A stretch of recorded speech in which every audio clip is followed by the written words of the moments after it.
So massive update from Claude. This just got released. So if you have been feeling like Claude has just not been the same for the last 1 to 2 months, it looks like we could potentially be going back to the golden days because they just partnered with SpaceX. Now they have agreed to a partnership with SpaceX that will substantially increase our compute capacity. Now we do know they had obviously a compute issue. When OpenAI basically took the Pentagon deal, a lot of people canceled their subscriptions with OpenAI and hopped over to Claude. Now that created a tremendous bottleneck. Now, to my understanding, Anthropic and OpenAI went two separate directions. Essentially, Anthropic originally tried to basically crack coding, and they did with Claude Code a phenomenal model. However, they didn't prioritize compute off the bat. They said, let's just create the best product, get a bunch of customers through, which obviously they succeeded tremendously at that. OpenAI, on the other hand, first went out, and that's why they were always trying to get deals, basically get as much compute as possible. With that being said,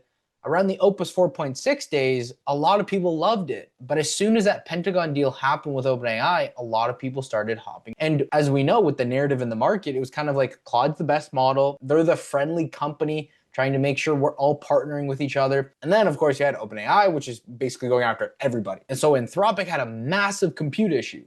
And that's why in the last 1 to 2 months, they were hitting constant usage limits and you had to wait it out. And you even had to avoid peak hours. It was because of this. And so now they have a massive deal with SpaceX. And this kind of changes everything again, because we had a lot of people from the Claude side now starting to hop over to Codex. Now, Codex is a phenomenal model. I use it to this day. So again, you basically make the product so sticky, which they did. And then on the back end, you go, okay, now we need compute. It's what they're solving for right now. And it looks like they did it. So these are the changes. First, we're doubling Claude Code's 5-hour rate limits for Pro, Max, Team, and seat-based enterprise plans. As you know, when people were coming over to Claude, one of the main things they had to do, because there's just not enough compute, was they had to restrict the 5-hour rate limits. So if you come into your usage panel in Claude settings, you will see this current session here. Now the 5 hours doesn't change. However, the capacity or the usage within that window is doubled. So this will take longer to consume, meaning you'll have more time to actually do the tasks you want and obviously not hit rate limits as quickly as you would prior to this taking place. Second, and this is the biggest one of them all, is that they're removing the peak hour limit reduction. So again, they had to reduce it. And so everyone during peak hours just ran through their usage limit. So you either had to basically find other ways around that, like doing majority of your work on non-peak hours or, moving to Codex or whatever, because it just wasn't the same. And then thirdly, we're raising API rate limits considerably for Opus models. All right, so that's great to see as well. So as you can see with the updated API rate limits for the Opus models, these are substantially increased. And I was not expecting SpaceX basically to save the day, but Elon does it again. So we've signed an agreement with SpaceX to use all of the compute capacity at their Colossal 1 data center. This gives us access to more than 300 megawatts of new capacity, over 220,000 NVIDIA GPUs, which is a very big deal. I really don't know how they went about this. That will be the interesting thing to see eventually here. However, 300 megawatts of new capacity come online within the month. So that's very good news.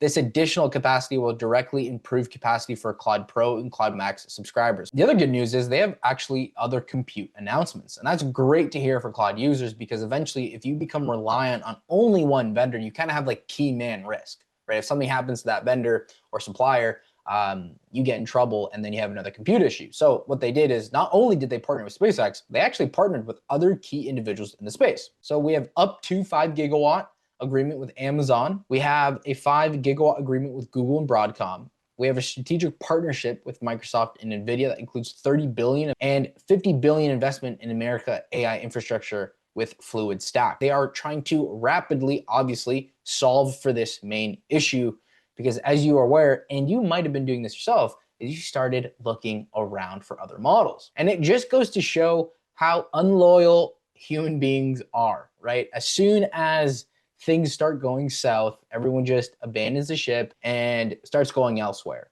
And so that's why they really needed to solve for this problem very quickly. They also have an IPO right around the corner. So they're like, let's solve this right now. Obviously, this increases their value tremendously. Nonetheless, we train and run Claude on a range of AI hardware, AWS Trainium, Google TPUs, and NVIDIA GPUs, and continue to explore opportunities to bring additional capacity online. Now, this is also very interesting to note. As part of this agreement, we have also expressed interest in partnering with SpaceX to develop multiple gigawatts of orbital AI compute capacity. Again, this narrative of having AI infrastructure in space only really started happening, I think, this year or to the tail end of last year. But you start realizing space, one, has obviously a lot of room.